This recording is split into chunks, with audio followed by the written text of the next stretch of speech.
There are moments in life when the ground beneath your feet disappears, when the air around you becomes too heavy to breathe, and all that once felt secure suddenly becomes foreign and unfamiliar. These moments do not announce themselves with thunder or lightning. They arrive quietly, often disguised as ordinary days, and then unfold with the kind of weight that presses your spirit down into the deepest corners of your being. This is the story of one such moment. Not of a disaster in the physical world, but of a spiritual earthquake. A test that doesn't leave visible scars, yet cuts deeper than any blade could. A test given not by man, but by something greater. A force that shapes, refines, and exposes the truth within us. This is God's toughest test yet. Before we begin, I want to ask something very simple of you. Please watch this video until the very end. The story you're about to hear isn't just mine. It could be yours, or someone you love. And if it moves you in any way, I encourage you to leave a warm wish in the comments. Something kind, sincere, something real. Include the number 77 in your message, a symbol of alignment, energy, and wishes finding their way home. We are opening a space together, one that vibrates with love and intent. This is a chapter about wishes coming true and energizing the universe with compassion. Your words might be exactly what someone else needs to see today. It all began in the quiet. Life wasn't perfect, but it was stable. There was a rhythm to the days, waking up early, going to work, sharing moments with friends, talking to family, planning the future. The small joys felt enough, until the call came. It wasn't the words spoken over the phone that changed everything. It was what they carried, the weight, the panic, the disbelief. In that instant, reality split. You're no longer living in the world you once knew. Now, you're walking into the unknown, with trembling hands and a heart pounding against the walls of your chest, like it's trying to escape. In that moment, the test began. Not one of strength, at least not the kind the world measures in muscles or success. It was a test of silence, of faith in the invisible, of standing when everything inside you begged to fall apart. You look up, you ask why, you ask again, and the only answer is the echo of your own breath in the stillness. That is the beginning of the real journey, not one of resolution, but of revelation. When your world stops giving you certainty, you begin to find something far more powerful: conviction. There are days you will feel like a ghost in your own life. You'll show up, smile, do what needs to be done, but inside, you're underwater, moving in slow motion, unable to feel anything but the dull ache of waiting for news, waiting for relief, waiting for God to speak, to show you that He hasn't forgotten. You pray, and the silence is deafening. And still, you keep going. That is part of the test. Persistence without reward. Faith without proof. Love without response. The people around you may not understand. They might try to cheer you up with words that feel too light for the depth of what you carry. They mean well, but they can't reach the space where you now live. A space between hope and surrender. Between what you want and what must be. And even though you're surrounded by people, you feel profoundly alone. That is also part of the test. Solitude. Not as punishment, but as purification. It is in this sacred isolation that you meet yourself, the self you didn't know existed, the one who keeps walking, the one who still chooses to believe, even when there is nothing left to hold on to. The test doesn't end quickly. It stretches on, like a horizon that never gets closer, no matter how long you walk. Some days, the pain is sharp, fresh, like an open wound. Other days, It's a quiet, lingering presence that sits beside you, wordless, familiar. You begin to learn its name. It is loss, yes, but it is also transformation. With each passing moment, you are changing. The world may not see it yet, but something sacred is unfolding. It is slow, painful, and powerful beyond comprehension. You are being shaped. The moments of clarity come in fragments, a stranger's kindness, a memory that returns uninvited but brings warmth, a sunrise that pulls you out of bed just to remind you that the world is still beautiful. These are the whispers from the divine, not answers, but signs. You are not forgotten. You are being watched over. You are being taught. And though you may not understand now, every tear, every cry, every unanswered prayer is a seed. Something is growing beneath the surface. As the days pass, you begin to rebuild, not the life you had. That life is gone, but a new life, forged from the fire of your suffering. It is quieter. It holds more space for stillness, for listening.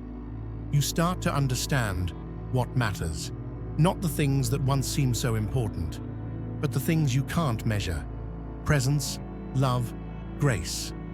You stop chasing and start allowing. You stop fearing and start accepting.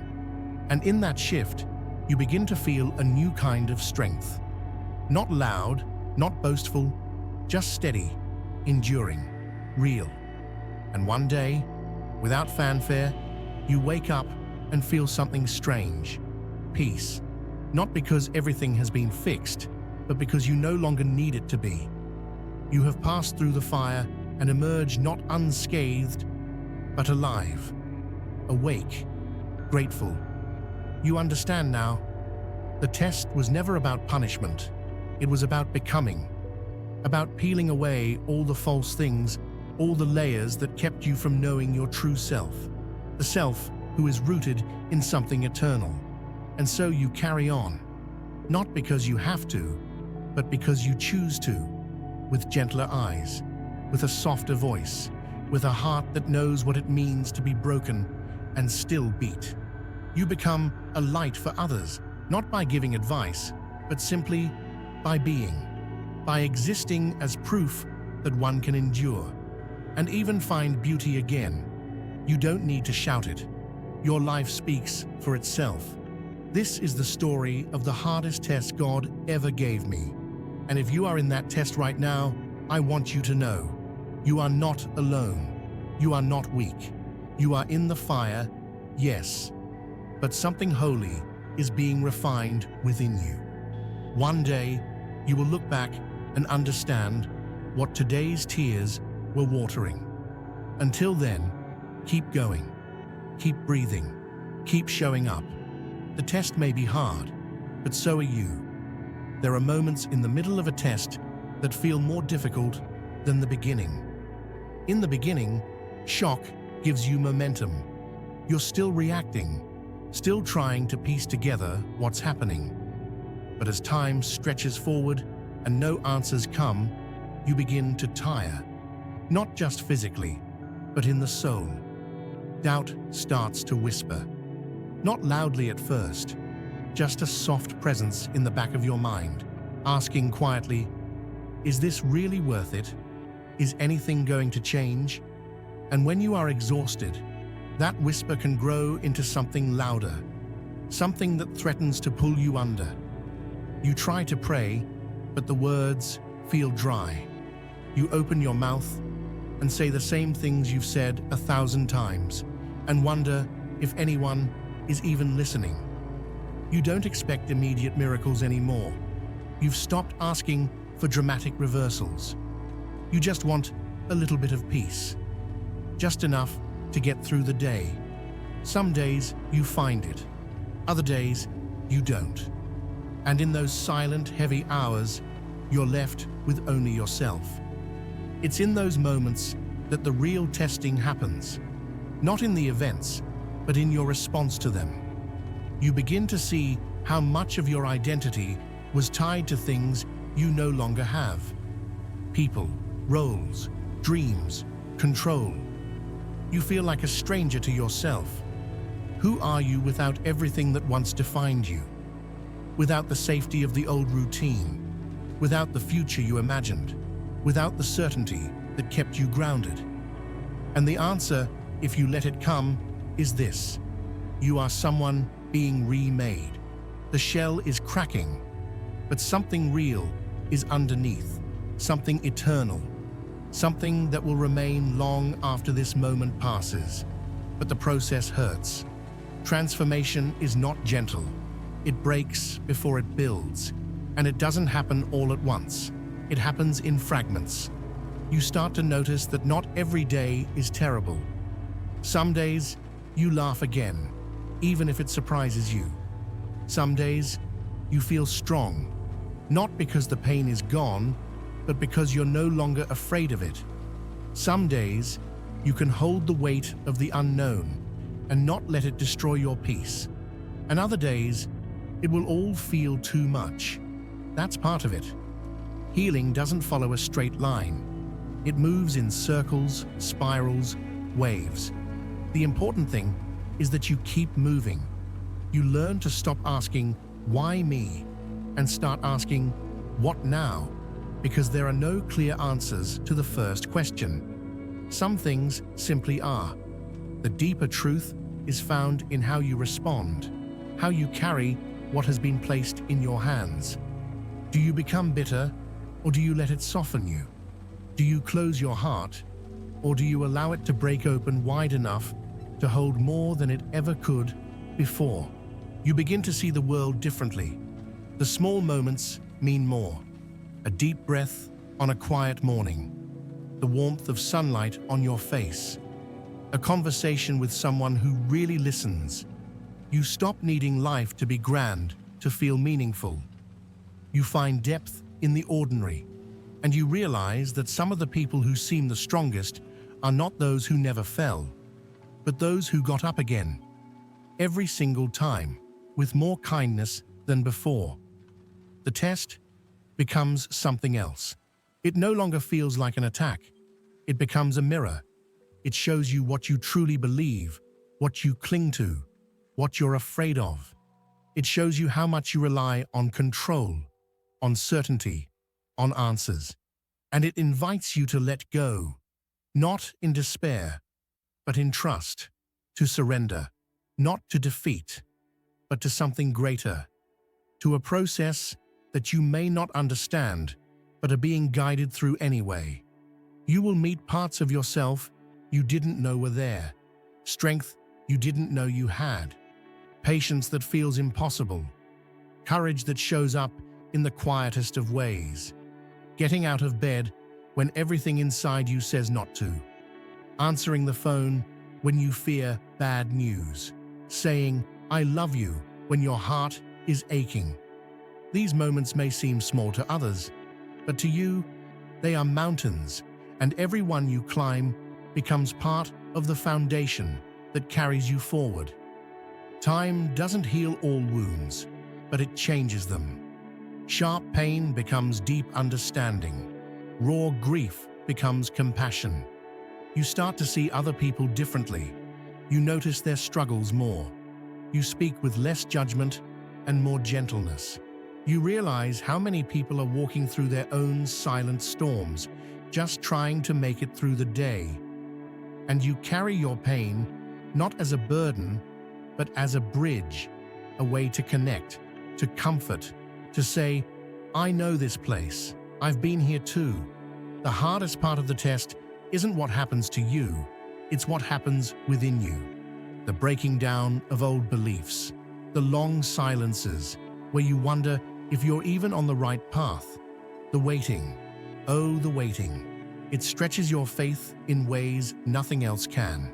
It teaches you how to sit in uncertainty without losing yourself, how to live in the middle of the story when the ending is still unwritten, how to trust that something is being woven together, even when all you can see are loose threads.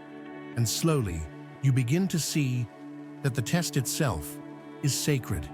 It is not random. It is not cruel.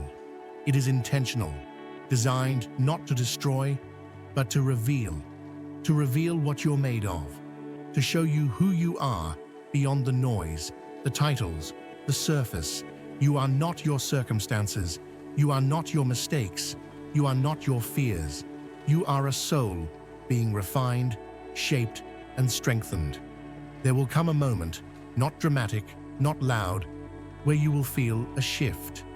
A quiet realization that you are not the same, that you've changed in a way that can't be undone.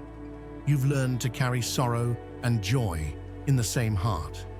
You've learned to live with questions without losing your wonder. You've learned that hope isn't about everything turning out perfect. Hope is about still believing, even when it's dark, even when the outcome is uncertain, even when you are tired. And from that place, you begin to live again, not with the naive hope that nothing will go wrong, but with the deep wisdom that you can survive it when it does. You've done it before. You're doing it now. And you are not alone. This is still the test, but you are no longer afraid of it. You walk with it. You learn from it.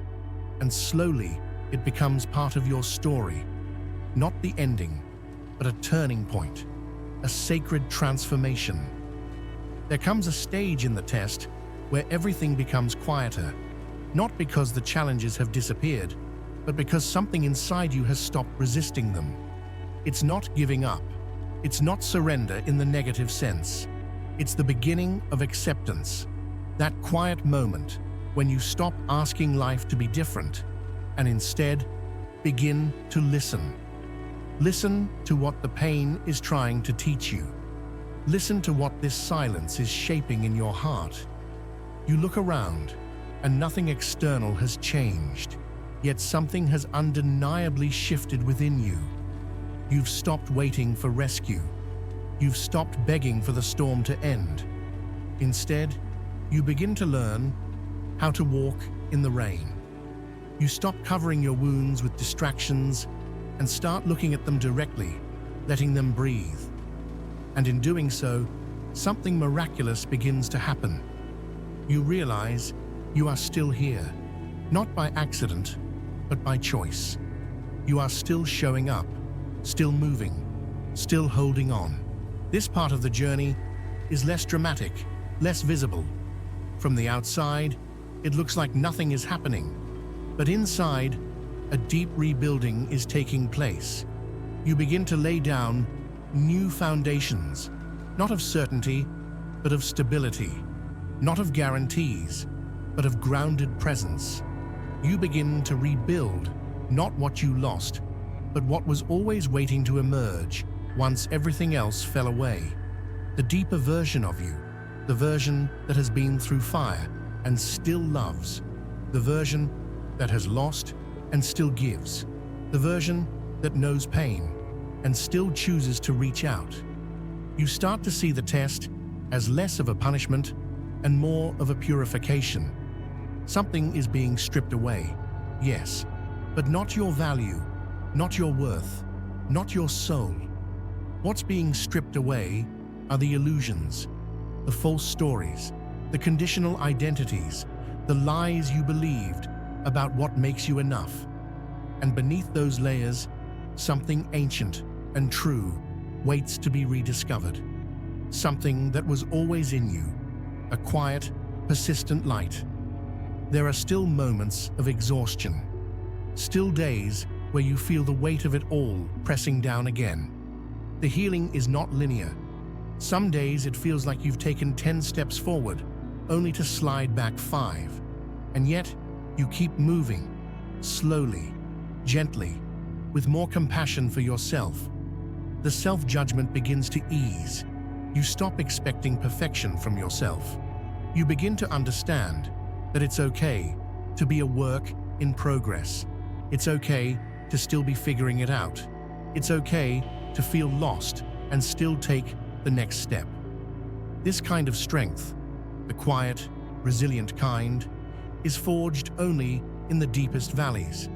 It doesn't come from success or applause. It comes from surviving nights when no one saw you, when no one checked in, when you felt invisible, and you made it through anyway. That is strength, not the kind the world celebrates, but the kind heaven recognizes, the kind that transforms not only your life, but the lives around you. You become more present, more sensitive to beauty, a flower blooming near the sidewalk, a child's laughter echoing from a distance, the way sunlight paints gold across your wall in the morning. You begin to see that life was never meant to be understood completely. It was meant to be experienced, fully, honestly, with open hands, open eyes, and an open heart. You no longer measure progress by how happy you feel. You start to measure it by how real you're willing to be. Are you facing your pain? Are you forgiving yourself? Are you learning to trust again, even if it's slow? Are you allowing yourself to rest when you're tired, to cry when you need to hope when it feels dangerous? That's growth. That's the real work. And that's the part of the test few people talk about. The quiet internal decisions that shift your entire future. The journey of this test begins with shock, travels through despair, wanders into silence, and eventually leads to awakening.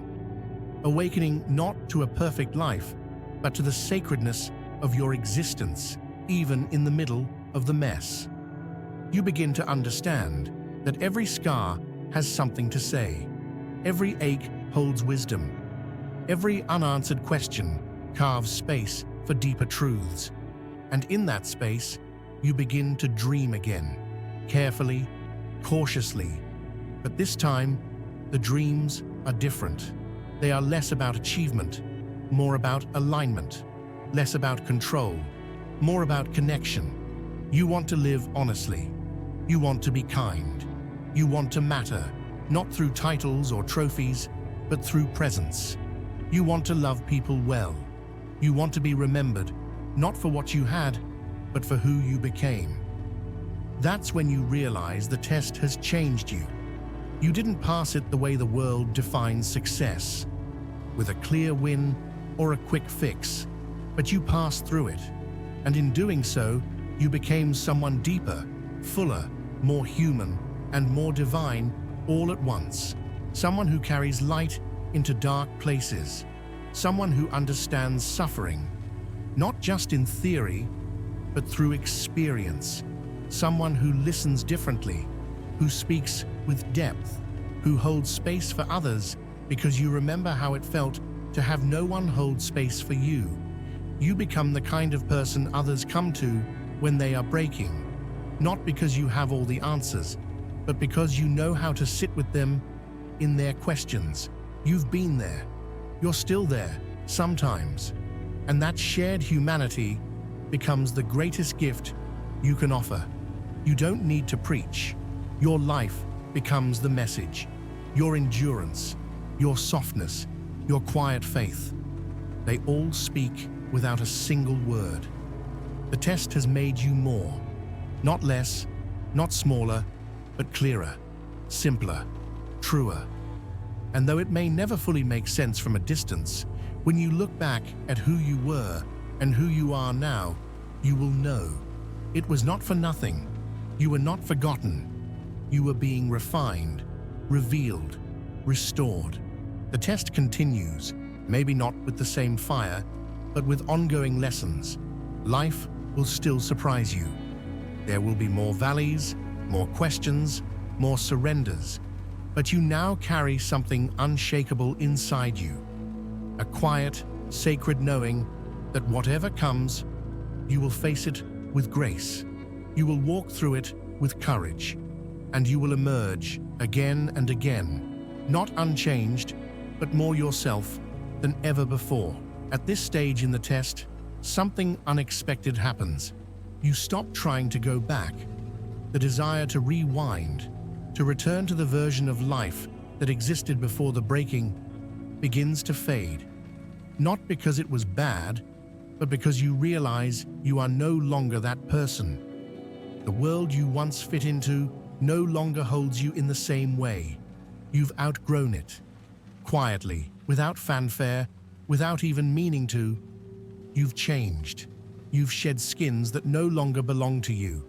The expectations, the masks, the old beliefs that once governed every choice. The people-pleasing, the fear of failure, the obsession with outcomes. They don't weigh you down like they used to. Not because you've conquered them fully, they may still show up. But now, you see them for what they are, shadows, not truths. You've begun to discern the difference between who you are and who you thought you needed to be. And in that awareness, something even deeper stirs. A longing not just to survive this test, but to live fully within it. You stop living on hold. You stop waiting for the after to begin your life. You begin to plant seeds now. Even while the ground still shakes, even with trembling hands, you begin to love, even though your heart is still mending. You begin to give, even if it's only a small part of what you used to. You begin to create, to speak, to step forward, not because you feel ready, but because something within says, it's time. That voice inside you, the one that has stayed with you through every stage of this test, it becomes stronger now, more recognizable. It's the voice of your soul, the voice of your purpose, the voice of something eternal that never left you, not even in your darkest nights. It whispers truth when everything around you shouts fear. It reminds you that even here, you are still becoming. Even here, there is meaning. You begin to understand that this test was not random. It was deeply personal, crafted not to punish, but to prepare. For what? You don't fully know yet, but you sense it. A greater capacity, a new assignment, a depth of wisdom you could not have accessed without walking through this. This pain has widened your soul's capacity to carry truth, to give grace, to hold space for others. And perhaps most surprisingly, you begin to feel grateful. Not for the loss, not for the suffering, but for the becoming, for the awakening, for the stripping away of everything false. You look in the mirror, and for the first time in a long time, you recognize yourself. Not the surface version, but the real one. The version who has seen the worst and still chooses light. The version who knows how fragile life is and no longer takes the sacred for granted. You begin to speak differently. Your words carry weight, but they no longer wound. They build, they bless, they reach places in others because they were born from a place in you that only pain could open. You no longer try to impress. You try to connect. You no longer chase being understood. You learn to rest in understanding yourself. And in that rest, your soul begins to heal.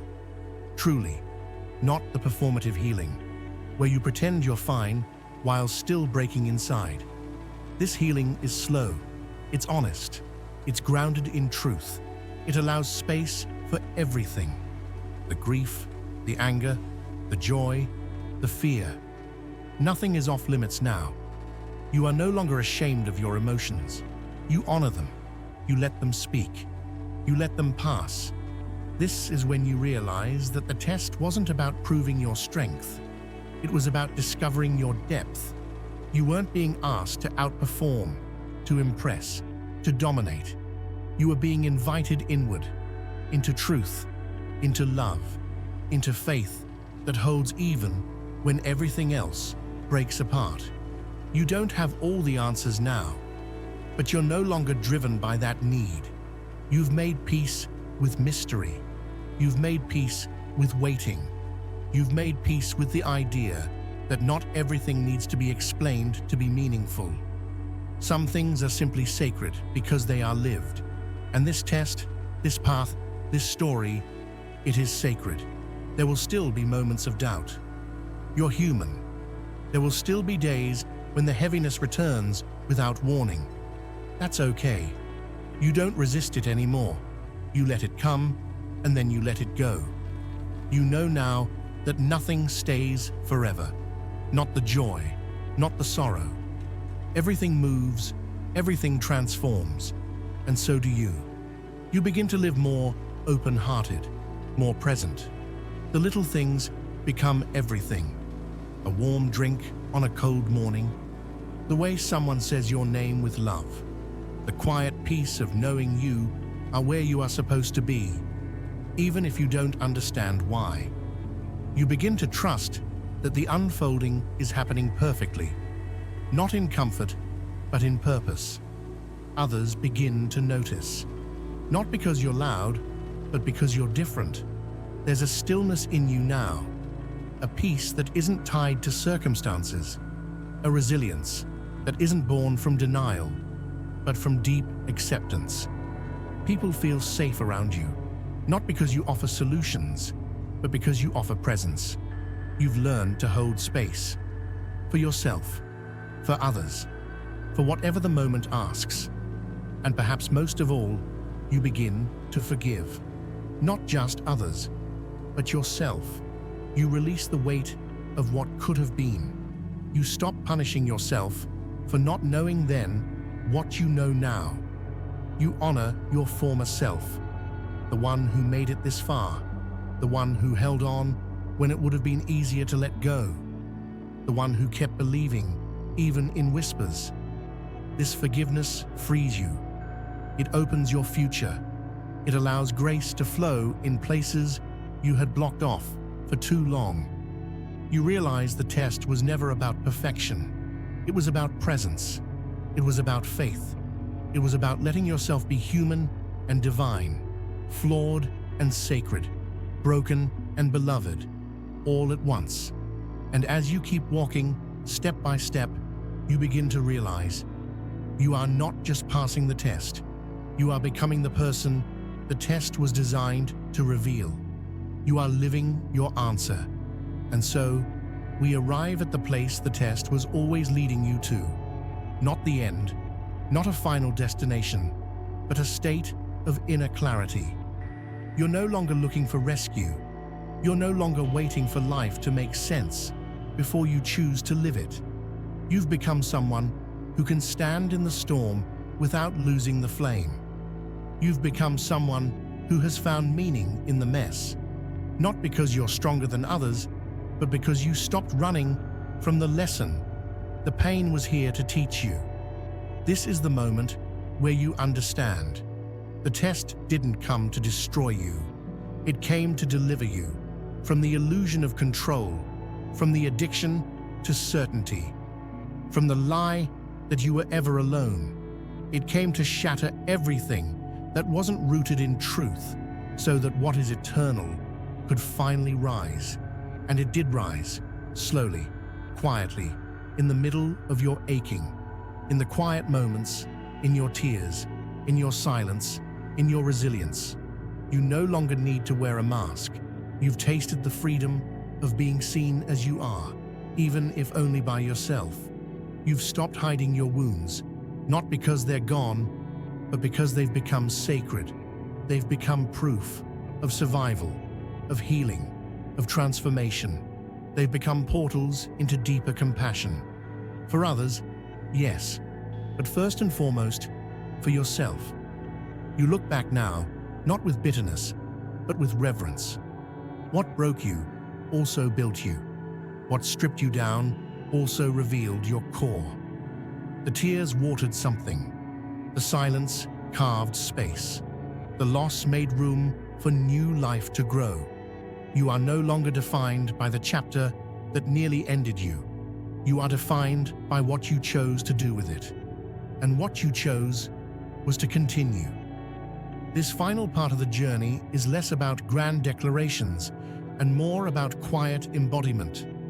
You are not performing healing. You are living it. You don't talk about faith as an idea. You've walked it barefoot. You've faced nights so dark, you wondered if you'd ever see light again. And now, when you see the light, even a flicker, you don't take it for granted. You've become a guardian of peace, Not the kind of peace that comes from everything being okay, but the kind that comes from knowing you'll be okay even when things aren't. You've learned how to hold tension, how to carry grief and joy in the same breath, how to let go and still believe, how to love people without trying to fix them, how to be present, truly present, even in the uncertainty. Your soul has become softer, not weaker, gentler, not smaller. You speak slower, you listen more, you rush less, you feel deeply without apologizing. You carry wisdom that didn't come from books or lectures. It came from nights on the floor, prayers that were more groans than words, and moments when all you could do was breathe and believe that was enough. This is what the test has made of you. It made you brave in the truest sense, not fearless, but willing. Willing to face the unknown. Willing to lose everything false to gain something true. Willing to live with your heart open even when it bleeds. Willing to love again, even after loss. Willing to trust, not because everything is certain, but because you've decided that trust is better than fear. You now see others differently. You no longer judge their pace. You no longer measure success by appearances. You know how many battles are invisible. You know how much it takes to simply keep going. You've learned that sometimes the kindest thing you can do is sit with someone in silence and let them know they're not alone. Because you remember what it meant when someone did that for you, or what it felt like when no one did. There is a sacred humility that only comes from walking through fire. You don't claim to have all the answers. You've learned the value of mystery, the beauty of unanswered prayers, the mercy in delays. You've come to believe that sometimes the most loving thing God can do is let the old version of your life fall apart, not to punish you, but to rebuild it in truth. Now, when people ask you what changed, you don't always know how to answer, because it wasn't one moment. It was a million small choices. It was waking up and choosing to try again. It was crying and still getting out of bed. It was letting go when you wanted to hold on. It was forgiving when you had every right to hate. It was whispering hope when fear was screaming. It was surviving and then choosing to live. You are the story now, a living testimony, not of perfection, but of persistence, of divine strength flowing through human fragility, of grace showing up in the most unexpected ways. You carry the light now, not because life is easy, but because you've discovered the light never left you, even in your darkest night. And as you move forward, you carry a quiet knowing. You were tested, deeply, painfully, repeatedly. You questioned everything. You cried out. You broke. You rose. And still, somehow, you kept the most important thing, your heart. Not everyone understands your journey. They weren't there. They didn't see the fight. They didn't feel the emptiness. But you did. And you know. And God knows. And that is enough. So keep walking.